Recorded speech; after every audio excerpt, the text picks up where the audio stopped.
Hello, everybody.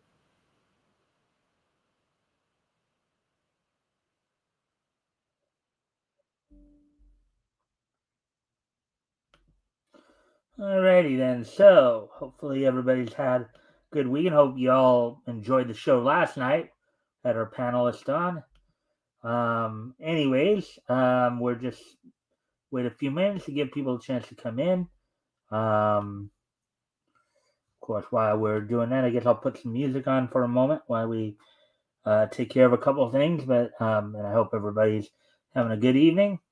Um, when I get back, we'll go over what's on tap for tonight. So I'll be right back.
All right, we're back. We're just still waiting to see if people will show up here.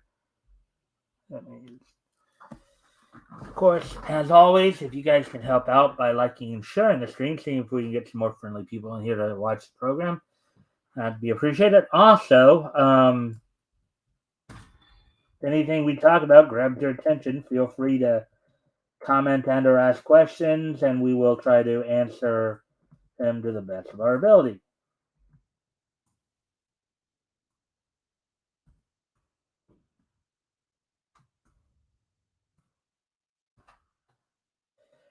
All right, so now with that out of the way, let me just go over. So, what's on tap for tonight is, let's see, we're now coming up on 3 minutes here.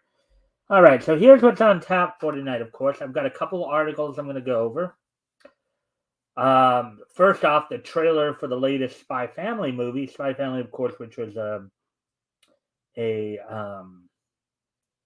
anime comedy, a family comedy, big hit over during the winter, and spring, during this past winter's set of releases, and now they got a movie coming out, Spy Family Code White. They got the first trailer coming out for that. Also, in another case of corporate America, corporate comics in particular, trying to subvert parental rights, DC Comics plans on pushing the gender identity issue at San Diego Comic Con. They plan on pushing the LGBTQIA plus agenda, seeking to subvert parental rights and basically get to your kids. Also, of course, we'll have the wrestling wrap up. A lot of big news going on over the weekend here, as of course, AEW had much of the fallout from their Forbidden Door event in Toronto, and continuing their Canadian tour, and in the same vein of international stuff going on. Of course, WWE and Impact Wrestling went international, as well as WWE had its Money in the Bank event on Saturday in London, England, and Impact went down under to tour Australia Friday and Saturday. So we'll get you all caught up on all that. And Ring of Honor as well. So with that, why don't we go ahead and get started then? The first thing we're going to do here, of course, is we're going to go over first article here.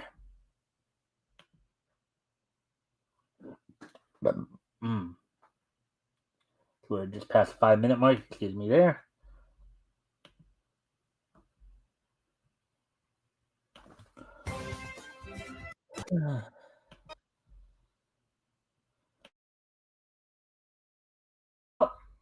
Let's do this. Spy Family Code White theatrical film drops first trailer and official synopsis. Article by Nerdigans Inc. published June 29th, which was last Thursday. With only 6 months left to its Japanese theatrical release, Shueisha and Wit Studio are declassifying more information regarding the Forger family's highly anticipated cinematic mission, Spy Family Code White.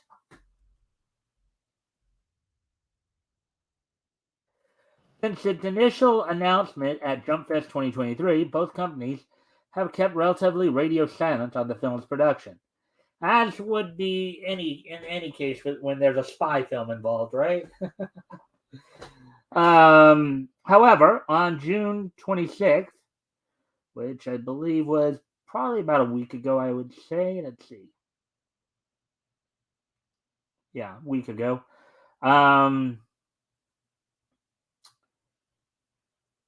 Maybe not even that. Maybe. Yeah.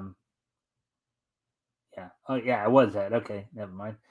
Fans were excited to find that Spy Family, Code White, had finally let slip its official synopsis, second key visual, and official trailer. Per the Spy Family official website, translated via DeepL, the Tatsuya Endo written original story of Code White will see series protagonist and top Western Intelligence Services East Division WISE operative Lloyd Forger, who is voiced in the Japanese by Takuya Gucci, who also provides the voice of Chuji Hana in Tokyo Revengers, being removed from a mission, Operation Strix, in favor of a fellow agent who he believes to be, quote unquote, an incompetent man.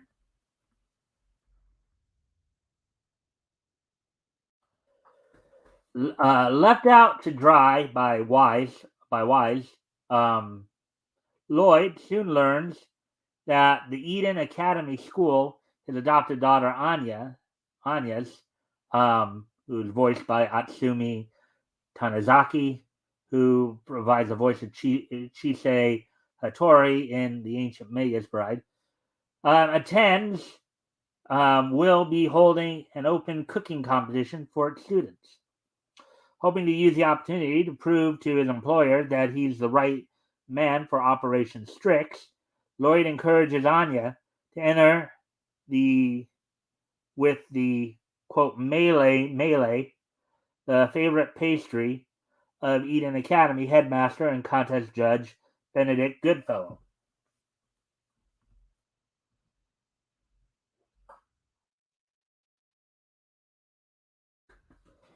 In the hopes of truly bringing the Melee's authentic flavors to life, Lloyd decides to take Anya and his, in smaller quote, wife Yor, who's voiced in Japanese by Saori Hayami, who provides the voice of Shinobu Kocho in Demon Slayer, to the pastry's birthplace in the Frigus region. However, the trip sets off on the wrong foot when Yor overhears a conversation between Lloyd and an unknown woman. Always a bad thing, right? You're with even if it is your pseudo wife, it's still not a good thing to be having secret conversations with other women. That just doesn't look right in any context. The contents of which prompts her to feel insecure about her fake, quote unquote, cover marriage to the wise agent. Yeah. Things only get bumpier from there when, while heading towards Frigus by train, Anya discovers a trunk on board containing a single chocolate. Startled by her discovery by its owner, Anya accidentally swallows the chocolate, only to subsequently learn that the fate of the world could rest on that very treat. Oh boy. Precocious little girl, isn't she, folks? It is definitely a cutie pie.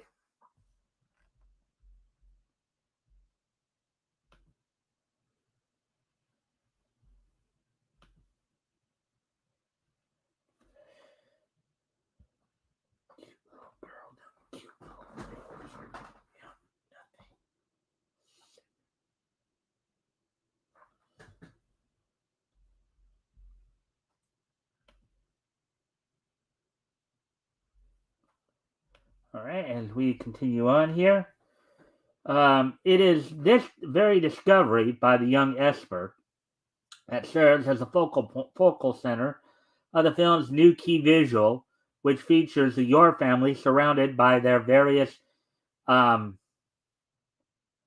accoutrements.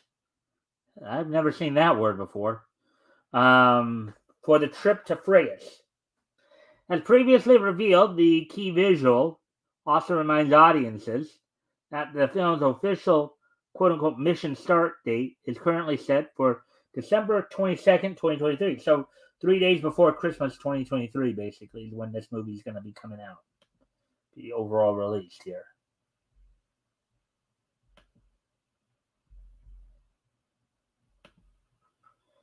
Let's see. I'd already sent him the link.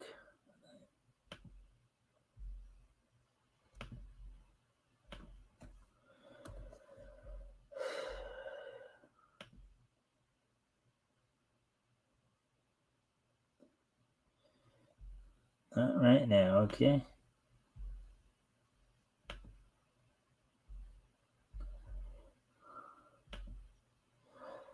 All right, so let's see. Oh, yeah. Okay. As of writing, there have been no confirmed plans to bring Spy Family Code White to international theaters. All right, so there we go with that one. So there's that article.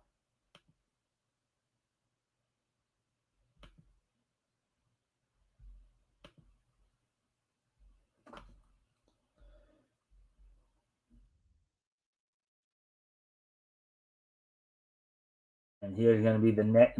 This is going to be the last article due tonight, as I want to try to keep it down under an hour.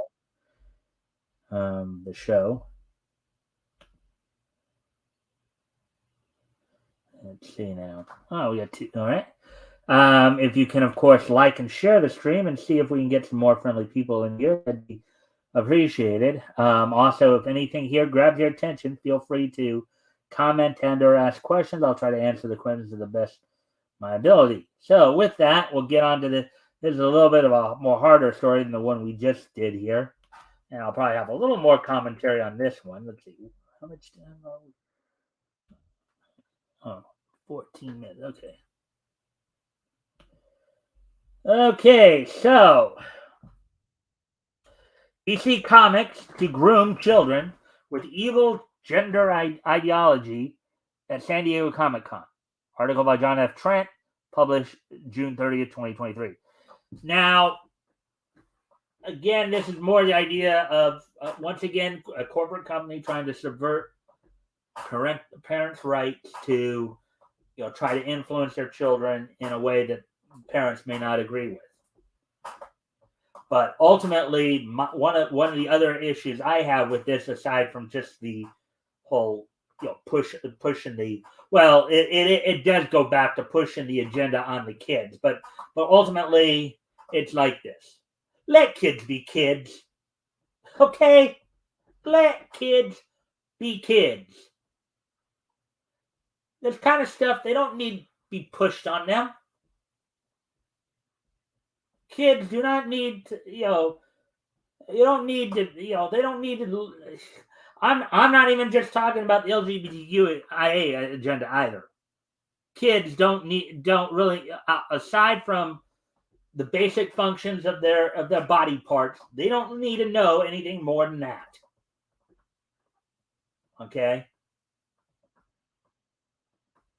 The biology of it, all they need to know. All they need to know is what what their body parts are, and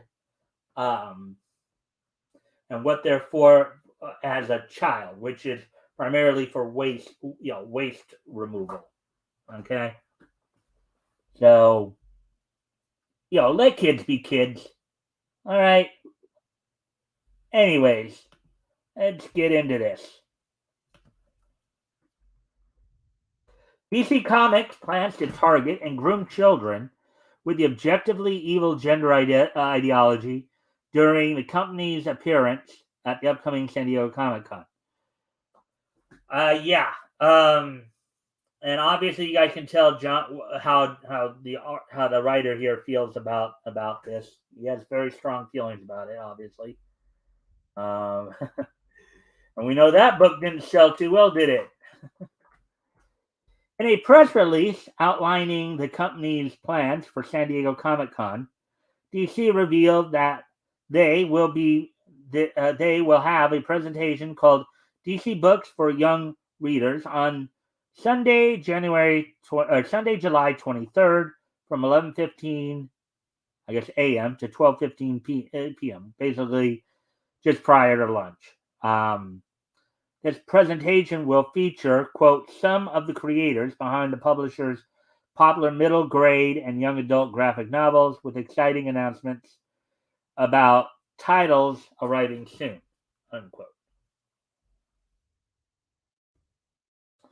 The presentation will feature Wyatt Benjamin Maines, a man who pretends to be a woman and calls himself Nicole Maines. In other words, a transgender artist, basically. DC heavily promoted Maines by having him play the character Dreamer, aka Nia Nal, in the CW Supergirl series, and more recently in the final season of The Flash. Maines has gone on to write a number of stories for DC Comics. Again, with the intent to probably try to push the LGBTQIA plus gender identity agenda onto kids, trying to subvert the parents' wishes. The company will be publishing an upcoming graphic novel by Maines titled Bad Dream, A Dreamer Story. This is the book that Maines will showcase at San Diego Comic-Con, and one he confirms is pushing gender ideology on children through allegory. Yeah, I would think that if a lot of parents knew that, they're not gonna let their kids go there. They're not. If parents, you gotta stay aware in these situations. You don't want your kids exposed to that stuff. Don't let them go to the con. The con's going to be pushing this. Don't let them go to the cons. There are good comic cons out there that will feature artists that that won't push this stuff.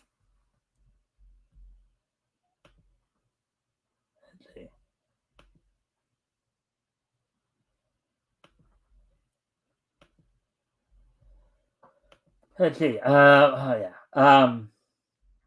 Maines previously discussed a graphic novel with IGN.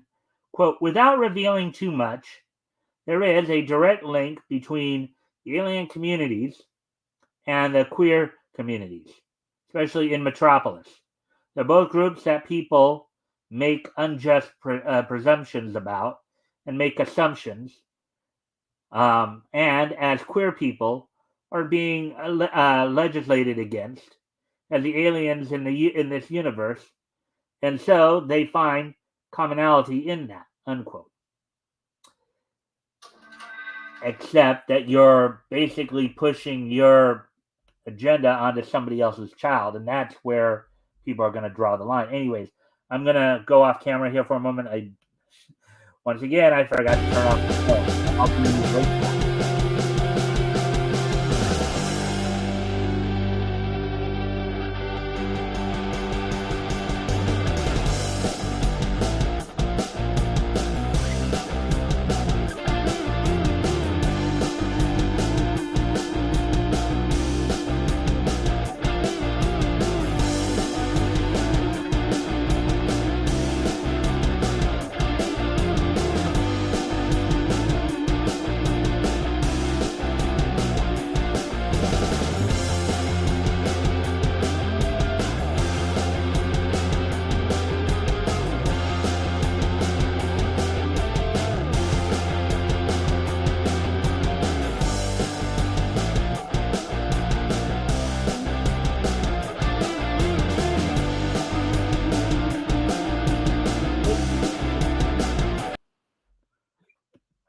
All right. Anyways, continuing on with the story here.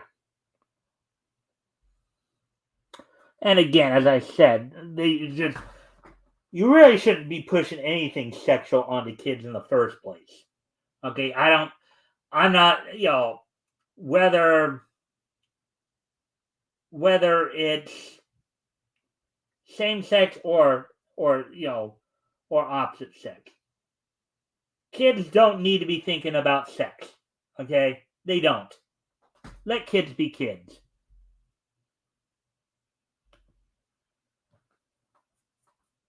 Anybody who thinks otherwise is, I believe, grooming. He continued, quote, but when Nia comes from, it's starkly different. It's a situation of, in small, I've grown up in this very, very diverse place where everyone is so different and everyone has their own stuff going on. Why am I the odd one out? Unquote. Next, Maines admitted he's pushing the evil ideology in the book through allegory. Quote, for me, it feels very much directly linked to the real world in the way that marginalized groups, here we go, playing the victim again. This is it, victim mentality, right? Poor me, accept me or else. No.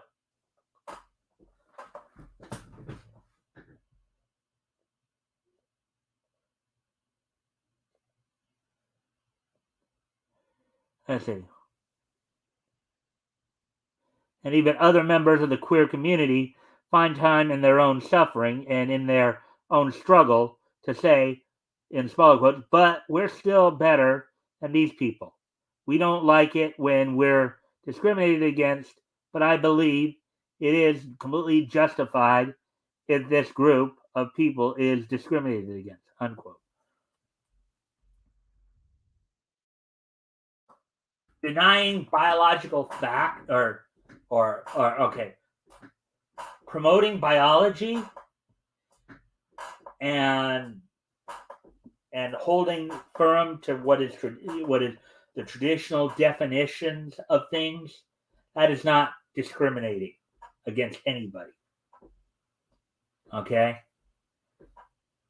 Marriage is one man, one woman, period. Okay? What you're born as is what you're born as. If you're born a male, you are a male. If you're born a female, you are a female. Okay? That's not, I'm not going to get as much into the Christian or religious aspect of it. I'm just going to go from a more natural aspect. Okay? You don't see or hear animals, sitting there questioning whether or not they're male or female. They accept it. And they act accordingly. But sometimes progress is not everything that's cracked up to be. Not when you lose your mind and you lose your sense of reality, or you try to pervert reality to fit your own ideological bent. Quote, and the lack of self-awareness in their own situation drove some of the inspiration behind building Parthas, because, of course, in the show, it was this very utopian, very idyllic place to grow up. But I think it's more possibly realistic if in this diversity, they still find time to put someone at the bottom of the food chain, and that person being Nia, which is another driving factor in why she is so ready to leave. Unquote. I mean, well, why not leave then? If you don't like it here, nobody's pointing a gun at your head to stay. You don't like it, leave.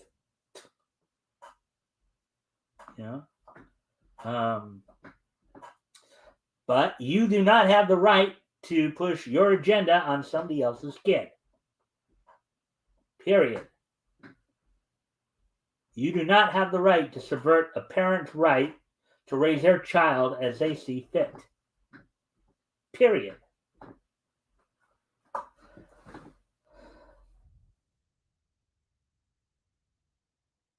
Other guests to be featured for the DC Books for Young Readers presentation include Sina Grace and his Superman Harvest of Youth, Penelope and Jerry Gaylord for Diana and the Hero's Journey, and Clark and Lex, Jeffrey Brown for Batman and Robin and Howard, and Jim Benton for Fan Club Batman Squad.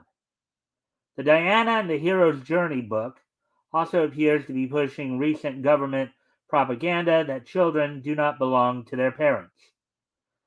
The official description on Penguin Random House's website states, quote, it takes a village to raise a warrior.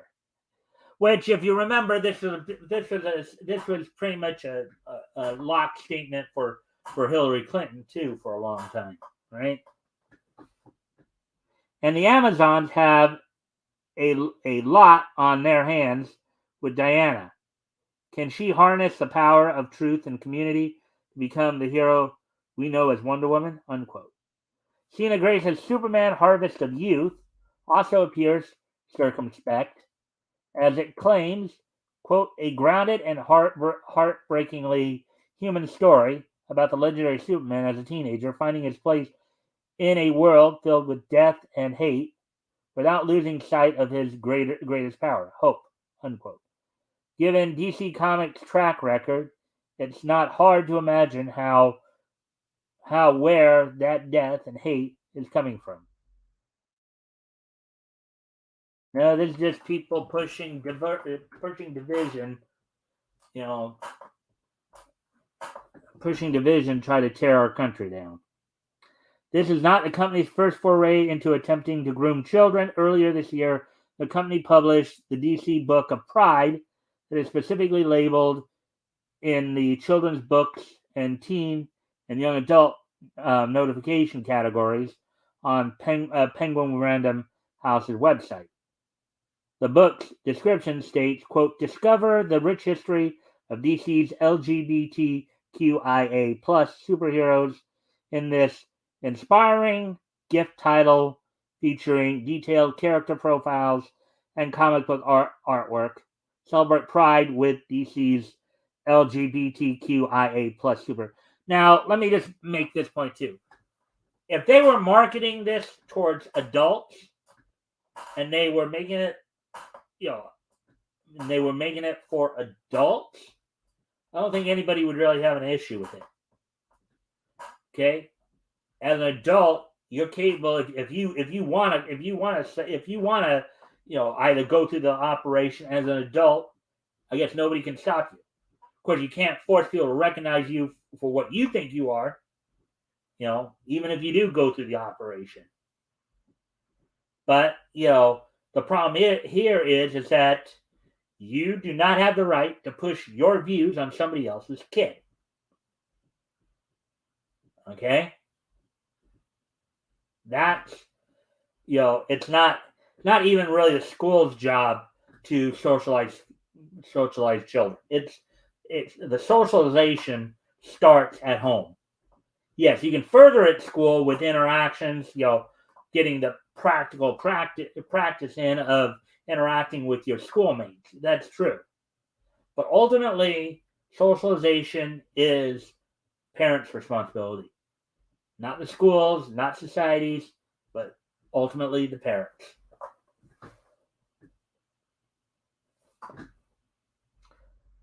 It adds, quote, written and curated by DC expert Jadzia Axelrod, the DC Book of Pride profiles more than 50 LGBTQIA plus characters in detail, including Harley Quinn, Superman, well, I guess that's supposed to be Jonathan Kent's Superman, Nubia, Tim Drake Robin, Batwoman, Aqualad, Dreamer, Green Lantern, who they retconned Alan Scott, which just completely jacks up continuity altogether. Because if you turn Alan Scott gay, then how are you going to get Obsidian and Jade? You dolts. And many more. Discover their fascinating origins, amazing superpowers, and key storylines. This title is an indispensable and celebratory companion to the DC Pride comic. Now, what people should probably consider this whole DC Pride universe thing should just look at it as another part of the DC multiverse. Okay, this is a universe that is the LGBTQIAs plus his wet dream. Okay, DC, you can call it DC Pride Universe, LGBT, Earth, LGBTQIA plus, whatever. This is basically just another multiversal, another universe within the multiverse. That is basically their wet dream.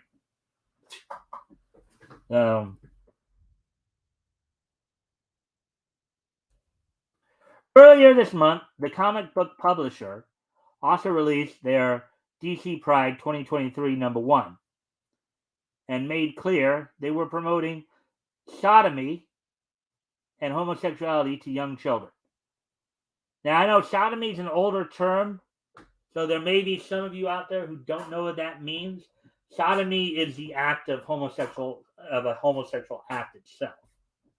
Okay, that's what sodomy is. It's considered an unnatural sexual act. It's named after Sodom, as in Sodom and Gomorrah from the Bible, basically. Just so you all know. And again, let kids be kids. It's not for DC to socialize other people's kids. It's for their own parents to socialize them. The official DC Twitter account shared a quote from the recent issue writing, quote, let the whole world know, the bigots, the cowards, and the kids who need it.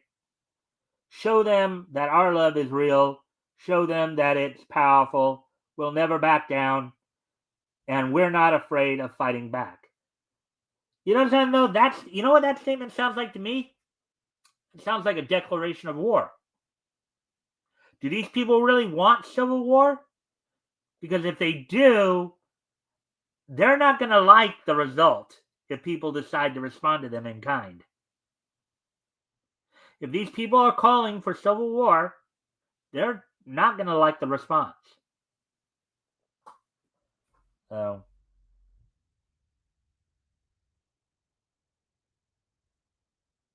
in the comic by Josh Trujillo, with artwork by Don Argilo, it depicts Midnighter and Apollo responding to a group of protesters by blasting their quote-unquote marriage to every screen available in the entire world. again, probably hacking every visual medium to basically force people to watch their marriage. Okay, parents have a right, if they don't want their kids to see it, to turn the thing off, or if they absolutely have to, bust the TV altogether. They don't want their kids exposed to that. Midnighter and Apollo trying to force that on people is wrong. Midnighter explains to Apollo, quote, let the world know, the bigots, the cowards, and the kids who need it. Show them that our love is real. Show them that it's powerful. Kids who need it. Kids don't need that. Kids do not need that. Okay? Kids do not need to be exposed to sex in that way. Okay? Anybody who thinks otherwise is a groomer. The company has also retconned a number of their iconic characters in order to push these disordered lifestyles, including Jonathan Kent, Alan Scott, Tim Drake. Particularly with Alan Scott, because for those who do know DC history, right? Alan Scott married twice. He married Alex Foran, who is Thorn, Flash's arch, and the Rose Canton, I think, was her name, and actually did give birth to twins, Todd Rice and Jenna Lynn Hayden. Okay. You turn Alan Scott, if you make a universe where you turn Alan Scott gay, unless you're really going to try to turn nature upside down by suggesting that you can actually procreate through homosexual means, you're just totally warping reality there for your own purposes, perverting it. Let's see, Constantine, Poison Ivy, Harley Quinn, Wonder Woman, Penguin, Victor Saz. What do you make of DC Comics trying to groom kids that say, I think sex as a whole, whether straight or gay, should not be being pushed by anybody outside of the parent. It's a parent's right and duty to socialize their children, not everybody else. It's not my job to socialize your kids. It's not the teachers at schools to socialize your kids. It's not the doctors. It's not the politicians' job to socialize your kids. It's your job as a parent to socialize your kids. Period. So, anyways, I know this will probably be considered controversial because I went off, but so be it. So, anyways, so that's all we had for the news articles. So now what we're gonna do the wrestling wrap up here, because we do have quite a bit to go over tonight. So we'll actually start off with Impact Wrestling, because of course there was Impact Wrestling, and then they had the tour over the weekend. So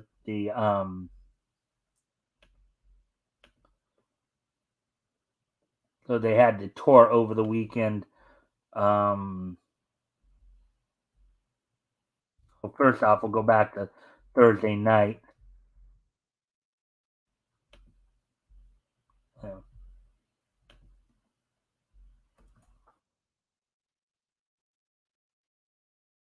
I only went back to Friday here, but so I guess we'll have to get what I want here.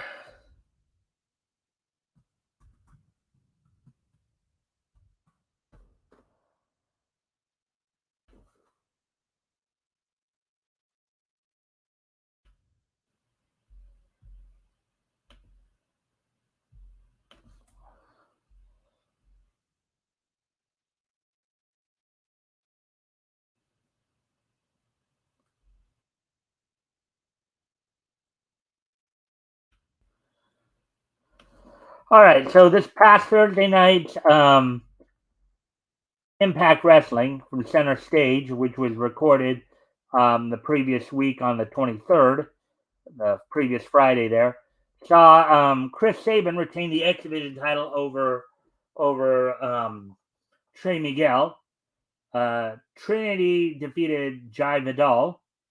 Leo Rush made his debut in Impact and defeated Jack Price, and later attacked Chris Sabin as Chris Sabin was coming to the defense of his Motor City Machine Guns tag partner.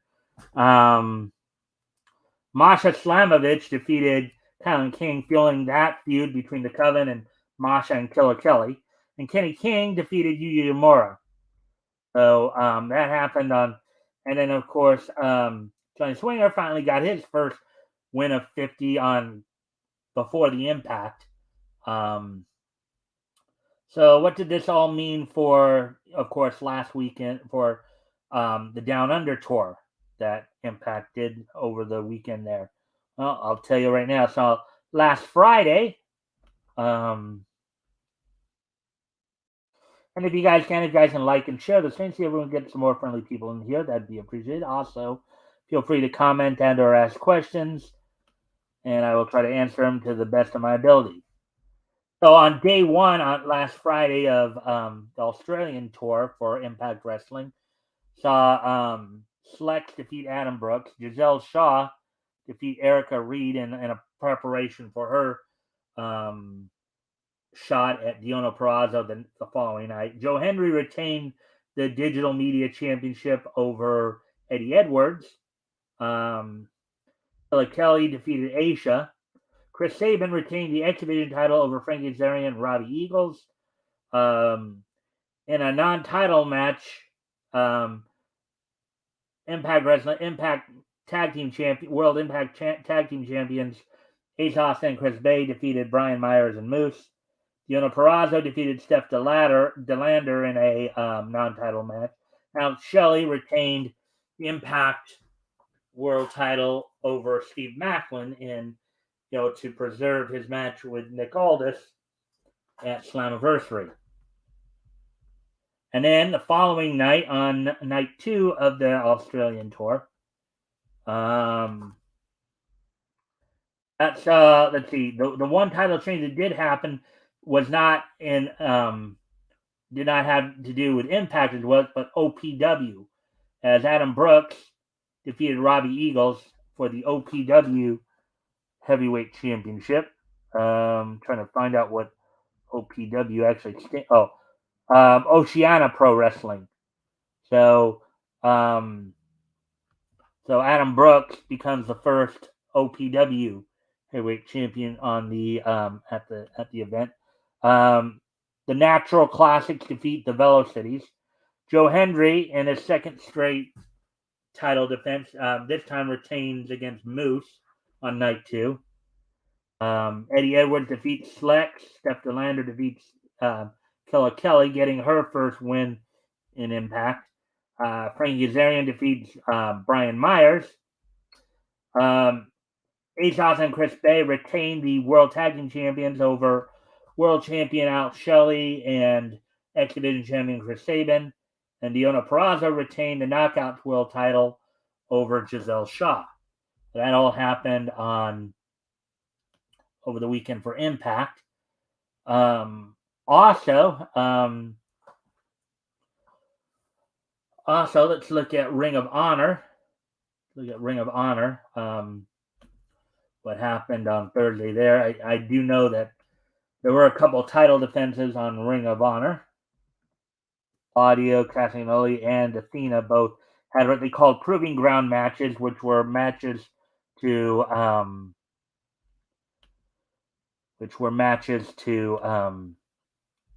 now Ring of Honor will have their Death Before Dishonor event coming up 2 weeks from this Friday from Trenton, New Jersey. On this last episode of that one's okay. That's not it. Let's see.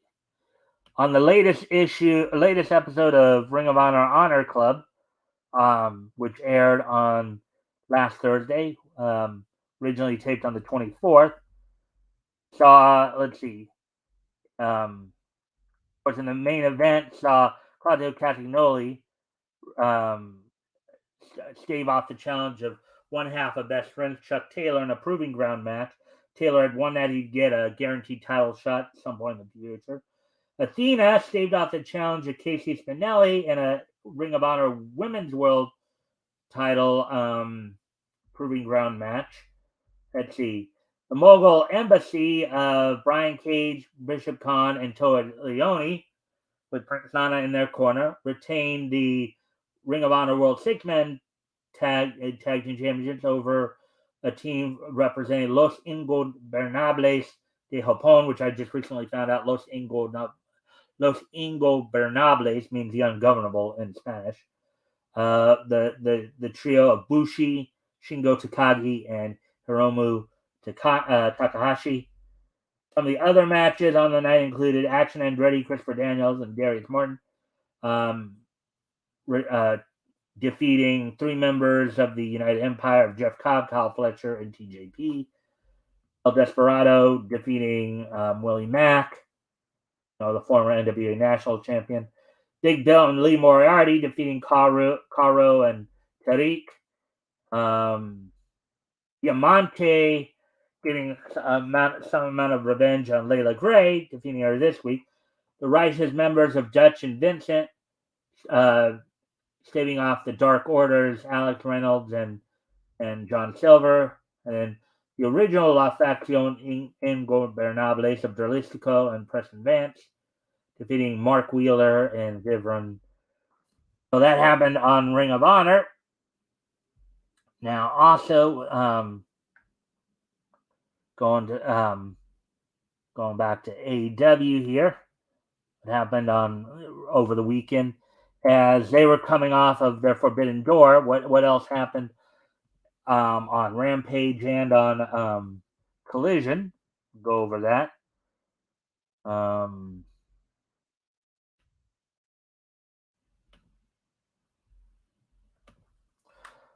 Friday's edition of Rampage, let's get to it.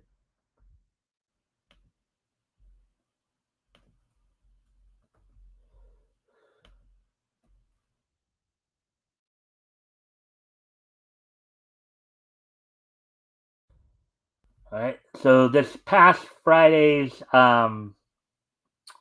Rampage, which was recorded on Wednesday from the First Ontario Center, Claudio Castagnoli retained the world title against Commander. Basically knocked him out. Knocked him out with his European uppercut. Commander was going for a move off the top turnbuckle, and I guess Claudio caught him flush. I mean, surprising everybody. Literally knocked the guy out.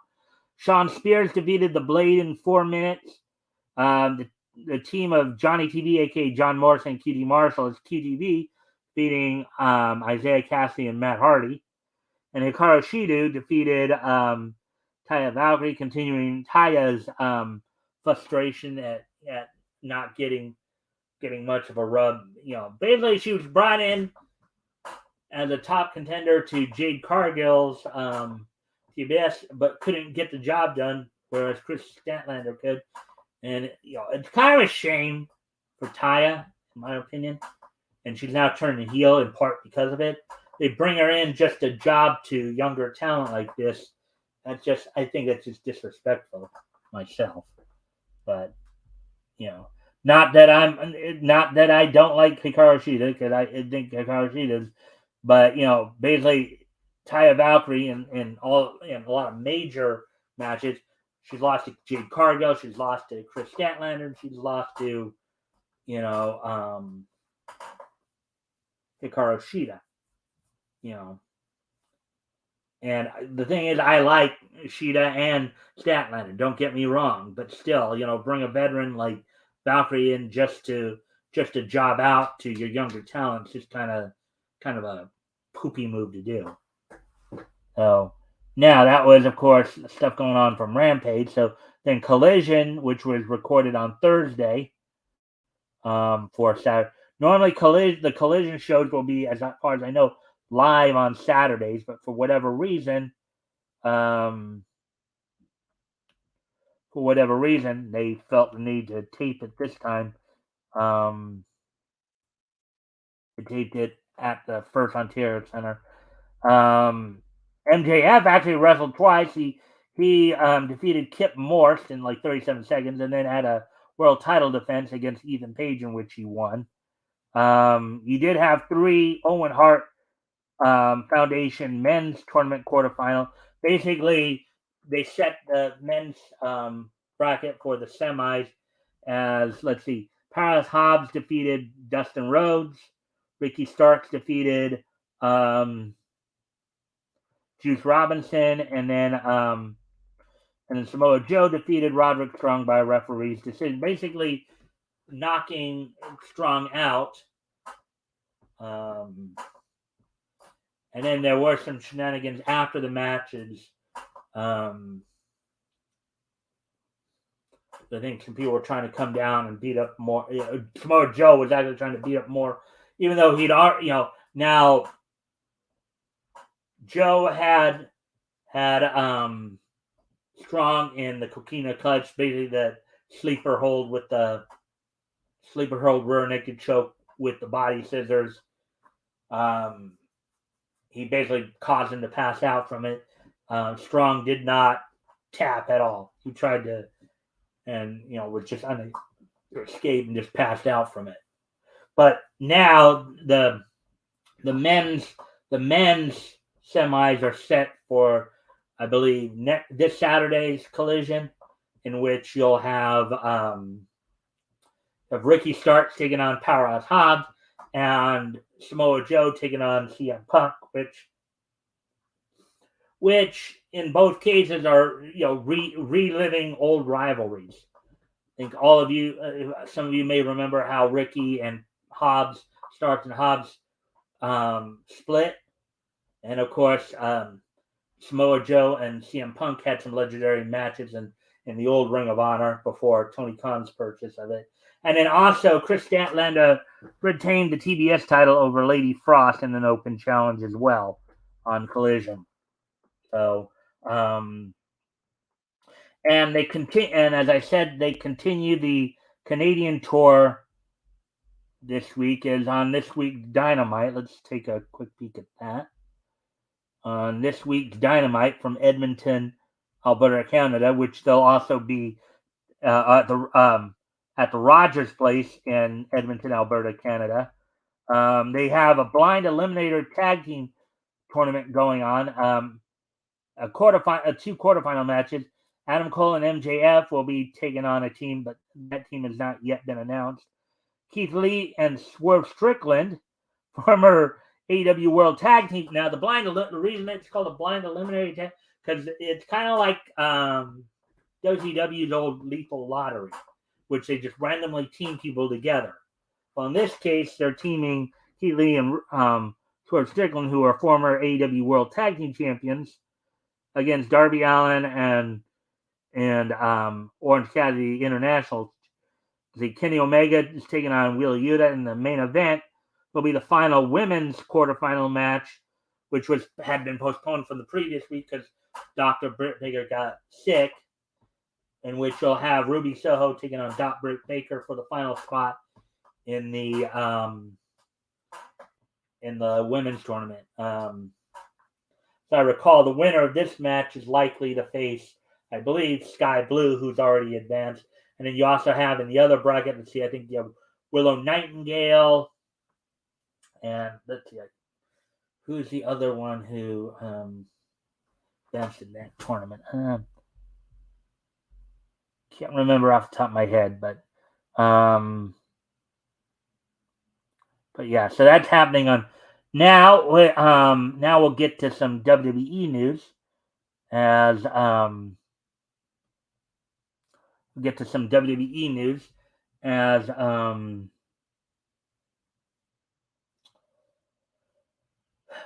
they actually had they of course had their They had the Money in the Bank event on Saturday. Go back to that here. I can get to it. The Money in the Bank event, which of course was brought to you by the WWE from the O2 in London, England. Damian Priest winning the men's Money in the Bank match. Now, I know there are a lot of fans who there's a lot of speculation that might have been LA Knight or Logan Paul when it. People were wanting, there's people in the higher ups of the WWE wanting Logan Paul win it, to get more mainstream focused. But a lot of fans wanted LA Knight to win it. They settled on having Damian Priest. And Triple H did kind of defend his reasoning for that. Felt that let LA Knight continue to grow and let his popularity build naturally. Damian Priest, they now want to work a program where maybe there might be some little friction happening between him and the other members of the Judgment Day. Liv Morgan and Raquel Rodriguez defeated Ronda Rousey and Shayna Baszler in the women's tag team title match. This was used to set up a feud between Baszler and Rousey, as apparently Rousey has a finite date as to when she plans on being finished with the WWE, and she wanted to have a feud with Baszler before, so they had Baszler turn on Rousey to set that feud up, putting the titles back on Liv Morgan and Raquel Rodriguez. But a lot of people have been critical of how WWE has been pushing women's tag titles. I think this is one of the things that probably led to Naomi and Sasha Banks maybe even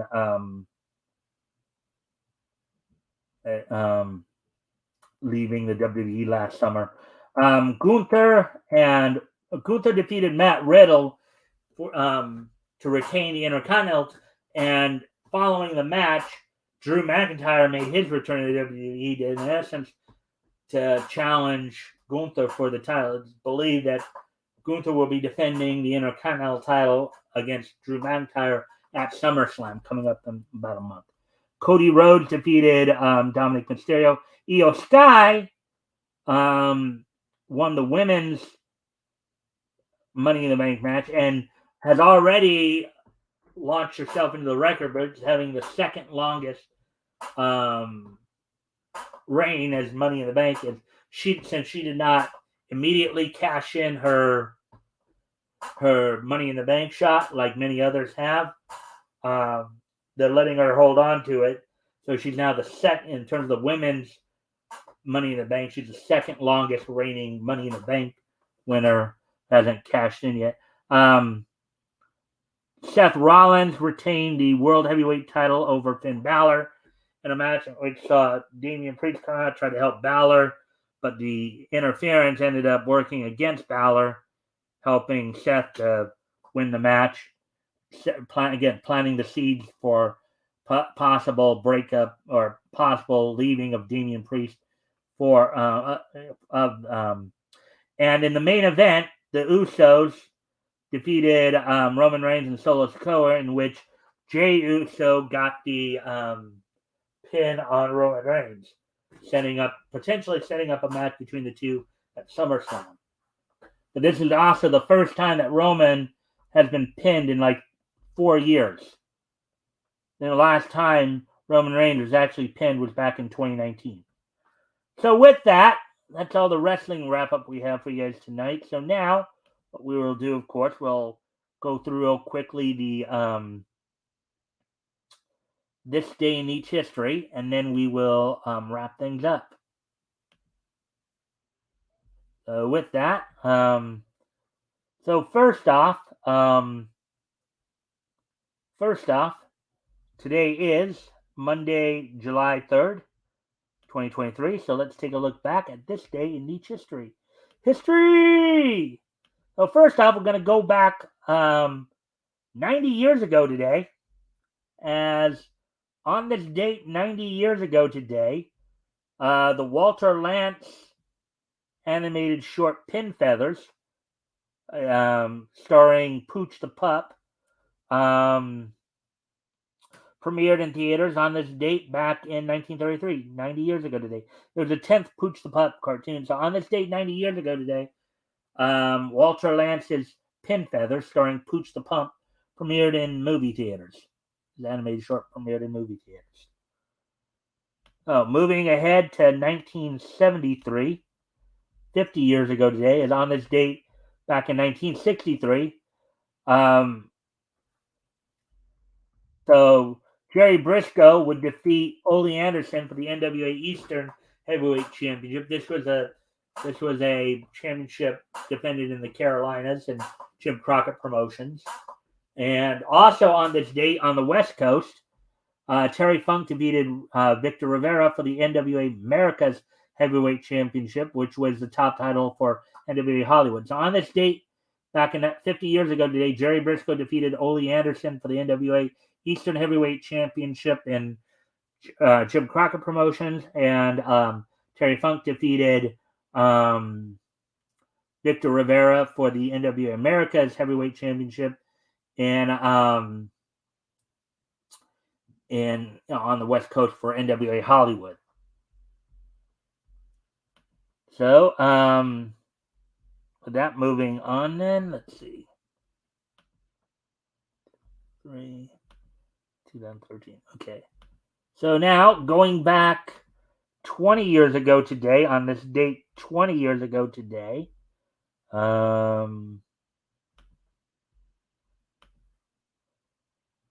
Studio Hibari's Happy Lessons Advance premiered on Japanese TV on this date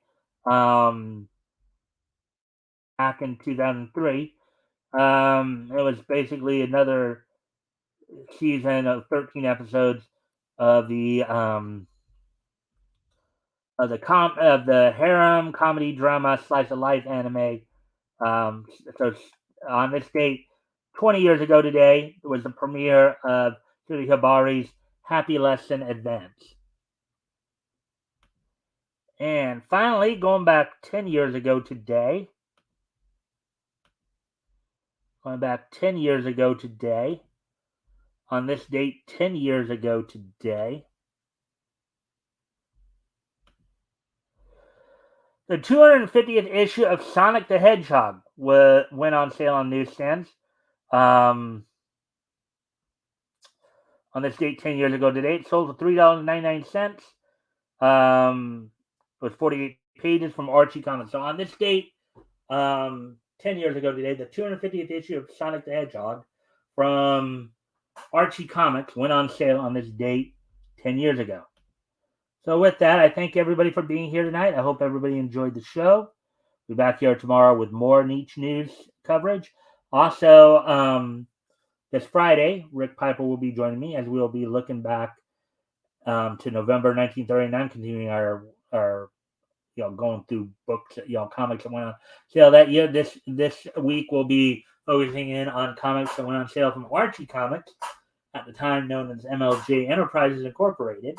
We'll be looking at story. We'll be focusing in primarily on Pep Comics #1, introducing you guys to the Shield, the Comet, Sergeant Boyle, the Queen of Diamonds, and Fu Cheng. So, hope to see you guys back here tomorrow and every night. And until then, bye!